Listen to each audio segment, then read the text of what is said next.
इकडेच ना आपल्यासोबत किल्ल्याबद्दल अजून थोडीशी माहिती देण्यासाठी म्हणून प्रथमेश जाळवी आहे इकडे आणि अथर्व सुद्धा आहे जे आपल्याला या किल्ल्याबद्दल अजून थोडी माहिती देणार आहेत। आपण अजून थोडंफार जाणून घेऊया या किल्ल्याबद्दल। तर हाय, कसे आहात? थँक्यू सो मच की म्हणजे तुम्ही माहिती देणार आहात आम्हाला किल्ल्याबद्दल आणि ते पण म्हणजे एवढा उशिरा आम्ही ऑलरेडी आलो आहोत आणि तरी सुद्धा तुम्ही पण वेळ काढून आलात की किल्ल्याबद्दल माहिती देण्यासाठी, तर त्याच्यासाठी सगळ्यात आधी मी थँक्यू म्हणते तुम्हाला। तर म्हणजे काय आहे नक्की या किल्ल्याची थोडीफार माहिती सांग ना आम्हाला। हा किल्ला पोर्तुगीजांनी बांधलेला, जे पाण्यामध्ये व्यापार चालायचे त्या व्यापारावर लक्ष ठेवण्यासाठी हा किल्ला बांधला होता। या किल्ल्याला जर बघायला गेलो तर 5 बुरुज होते। आता 5 पैकी फक्त 2 बुरुज राहिले। 2 बुरुज आहेत। 2 बुरुजापैकी हा एक बुरुज तो आता बांधण्यात आलेला आहे, तो पण होता फक्त एकच बुरुज होता। बाकीचे 2 बुरुज या साईडला होते, त्याच्यावर बिल्डिंग बांधण्यात आले। तो इकडचा होता त्याच्यावर तो पण ढासळला गेलाय। परत या किल्ल्यावर 17 तोफा होत्या।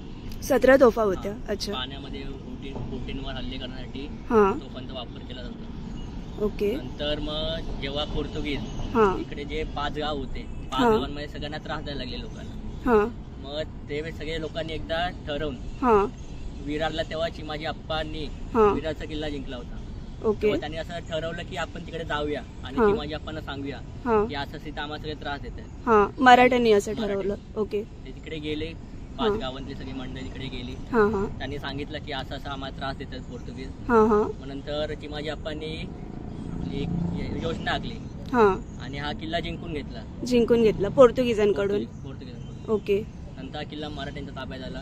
म्हणजे सगळ्यात आधी पोर्तुगीज इकडे होते आणि त्यानंतर मग मराठे इथे देखरेख करण्यासाठी असायचे की व्यापार चालायचे त्यासाठी, राईट। आणि नंतर मग ते त्यांना त्रास द्यायला लागले, त्यामुळे मग ते चिमाजी अप्पांकडे गेले की म्हणजे तुम्ही लक्ष द्या त्यासाठी। आणि मग त्यांनी मग इथे म्हणजे सॉरी गड स्वार केला, गड जिंकून घेतला मग। ओके। तर म्हणजे आता बरेच वर्ष झाले, मग शिवाजी महाराज स्वतः पण इथे असायचे की येऊन जाऊन असायचे? मग महाराजांना अजून कधी बेलापूरला येणं जाणं झालं नाही महाराजांचं? नाही झालं। ओके। म्हणजे मावळेच इथे लक्ष देऊन असायचे। ओके। किल्ला नंतर बांधण्यात आले। पोर्तुगीज म्हणजे संभाजी महाराज होते त्यांच्या काळात बांधलेला, 15व्या शतकात बांधलेला, 1560 ते 1570च्या दरम्यान बांधलेला। त्यानंतर मग चिमाजी अप्पांनी तह करून हा गड जिंकून घेतलेला त्यांच्याकडनं। ओके। सो म्हणजे आता बरीच वर्ष झाली या किल्ल्याला आणि खूपच मस्त असं बांधकाम आहे। म्हणजे मी बघितलं ते तसंच्या तसं बांधकाम आहे आणि खूप मजबूत बांधकाम आहे। तर म्हणजे आताच्या ह्याच्यामध्ये म्हणजे किती पैसे देऊन सुद्धा आपण असं नाही करू शकत, एवढं मजबूत असं बांधकाम नाहीच करू शकत। तर म्हणजे हे काय म्हणजे कसं सांभाळलं जातं ओव्हरऑल? आता तर देखभाल करायचं कोणीच नाही, फक्त इकडे जाता गावकरी येते, फक्त इकडे येऊन फक्त फेरफटका मारतात। कारण इथे किल्ल्यावर खूप असे अनेक असे वाईट प्रकार घडतात, म्हणजे दारू पिणं, परत व्यसन करणं, कपल, खूप काय ना काय असे वाईट कृत्य होतात। त्यांच्याकडे गावकरी 10-10 मिनिटांनी किल्ल्यावर फेरा मारत असतात। अच्छा। आणि एक राऊंड असतात वरती करण्यासाठी, आणि बाकी तर काय उत्सव असले किंवा शिवजयंती असला किंवा काय प्रोग्राम असले वरती सर्व एकत्र येऊन आम्ही तो उत्सव साजरा करतो। अच्छा। सो म्हणजे तुम्ही एक खूपच छान काम करताय की म्हणजे तुम्ही एवढं लक्ष वगैरे देते, तुमचं पण तुम्ही कामं करताय, म्हणजे तुमचं सुद्धा म्हणतात ना म्हणजे व्यवसाय वगैरे चालू असेल आणि त्याच्यातून वेळ काढून तुम्ही सगळं म्हणजे संगोपन पण करताय, साफसफाई वगैरे सगळ्याकडे लक्ष देताय। तर खूपच छान काम करताय तुम्ही, म्हणजे आपली ही शिवरायांची एक आठवणच आहे आणि ते तुम्ही त्याचं संगोपन खूप छान करतायत। आणि म्हणजे अजून काय सांगशील याच्याबद्दल? अजून सांगायचं झालं तर काय, किल्ल्याला पहिले गडाला 5 बुरुज होते, त्याच्यातले 2 बिल्डर लोकांनी ढासळून बिल्डिंग बांधल्या। आता प्रशासनाच्या हातात दिलेला किल्ला परत बांधण्यासाठी त्या लोकांनी पण पूर्ण किल्ल्याची वाट लावून अर्ध्यातनं काम सोडलं आहे, तर काम पण बंद आहे। आता किल्ल्यावर जसं तर काय राहिला नाही, लोक येतात फिरायला, मजा मारायला, मजा मारून जातात। जी वास्तू आपल्याला महाराजांनी दिलेली आहे ती का आजकाल कुठल्या पिढीला जपता येत नाहीये। हो बरोबर। तर इकडे जसं की मी बघते की म्हणजे पक्ष्यांचा किलबिलाट वगैरे पण खूप छान आहे, भरपूर पक्षी पण आहेत इथे।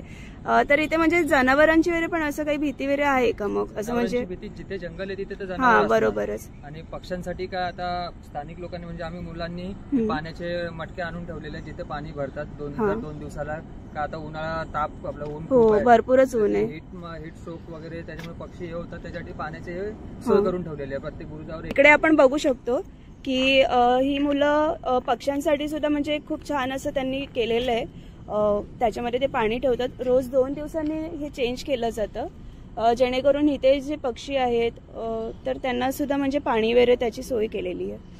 बरं, तर अथर्व, म्हणजे जसं की तू सांगितलंस की शिवाजी महाराजांचं म्हणजे ही एक आठवण आहे, त्यावेळेचा हा किल्ला बांधलेला आहे.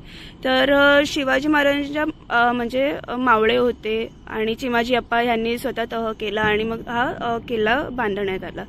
तर म्हणजे नक्की मग शिवाजी महाराजांच्याच वेळेला की शंभूराजांच्या वेळेला हा नक्की किल्ला बांधला होता? अच्छा, शंभूराजांच्या वेळेला. तर मग शंभूराजांचं कधी इथे येणं झालं का? नाही. ओके. अच्छा, खूपच छान आहे हा किल्ला आणि म्हणजे मावळे इथे स्वतः असायचे आणि देखरेख करायचे. तर खूपच मस्त ठिकाण आहे आणि असं बघण्यासारखं आहे अगदी. तर म्हणजे अथर्व, तू एवढं सगळं काही खूप छान माहिती दिली आणि प्रथमेश तू पण खूप छान माहिती दिलीस. Thank you so much. तर तू ह्या व्हिडिओच्या मार्फत काय संदेश देऊ इच्छितोस आमच्या? एवढं सांगू शकतो की अनेक इथे रील्स काढायला येतात. हां. रील्स काढता काढता ते काय बोलतात की बेलापूर फोर्ट हा हिडन प्लेस आहे. हां हां. इथे कपल्स पॉईंटसाठी हिडन प्लेस आहे. हां हां. हे सगळं ऐकून अनेक कपल्स लोक इथे म्हणजे वाईट कामं करायला येतात. तर माझं एवढंच सांगणं आहे की आपण हे महाराजांचा किल्ला आहे, आपण त्यांना मंदिरा समान मानतो. हो, बरोबर. आपण त्या किल्ल्याचं पावित्र्य राखतो. आणि इव्हन हे बुरुज आहे तिथे पण मी बघितलं की शिवाजी महाराजांचं स्वतः म्हणजे स्थापना केलेली आहे. त्यानंतर शिवलिंग सुद्धा आहे, शिवलिंगाची. प्लीज असं काय करू नका, आपण यांना मंदिरा समान मानतो. बरोबर. हो, तुम्ही थोडं तरी पावित्र्य राखलं पाहिजे आणि त्या जागेचा पण एक मान ठेवला पाहिजे. तर थँक्यू सो मच अथर्व आणि प्रथमेश. तर इकडे एक मंदिर सुद्धा आहे. हे मंदिर अथर्व नवीन बांधलंय की पहिल्यापासूनच आहे? पुरातन काळापासूनच आहे. अरे वा, खूप मस्त आहे रे, मोठं मंदिर आहे. तर चला तर जाऊयात दर्शन घेण्यासाठी.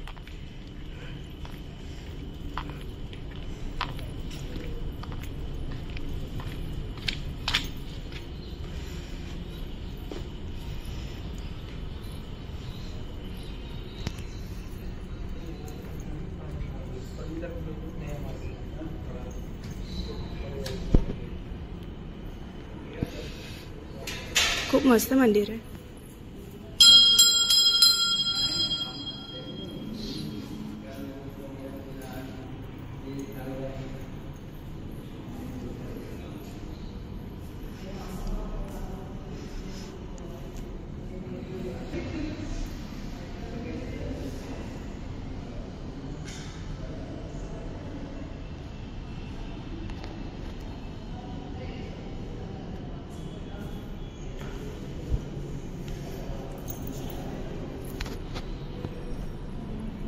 गोवर्धनी माता मंदिर असं नाव आहे या मंदिराचं. खूपच मस्त असं बांधलेलं मंदिर आहे, खूप छान आहे.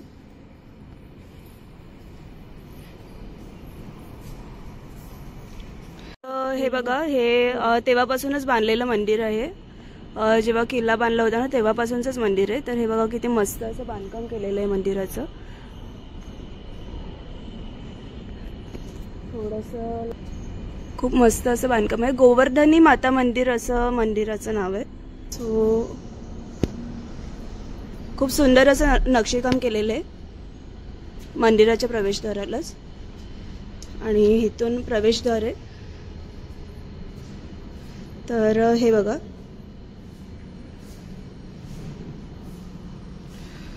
खूप मोठं असं मंदिर आहे.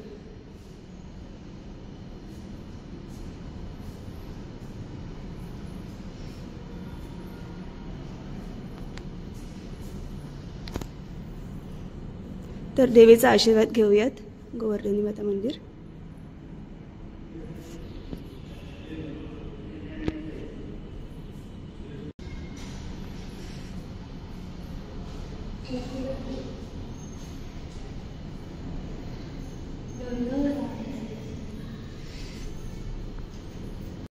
तर बघितलं मित्रांनो, आज आपण आलो होतो शिवरायांच्या ह्या किल्ल्यावरती. त्यानंतर मग म्हणजे आपलं असं झालं की किल्ल्यावरती ना खूप जास्त काळोख झालं होतं, त्यामुळे आपल्याला पुढचं काही शूट असं करता आलं नाही. तर सो आता आम्ही चाललोय, म्हणजे फायनली आपला म्हणजे हा ब्लॉग आपण इथे सेंड करतोय. तर कसं वाटलं हे कमेंट बॉक्समध्ये नक्की सांगा. तर आता आम्ही चाललोय. सो ट्रेन पण आलेली आहे. सो चला, व्हिडिओ कसं वाटलं हे नक्की सांगा.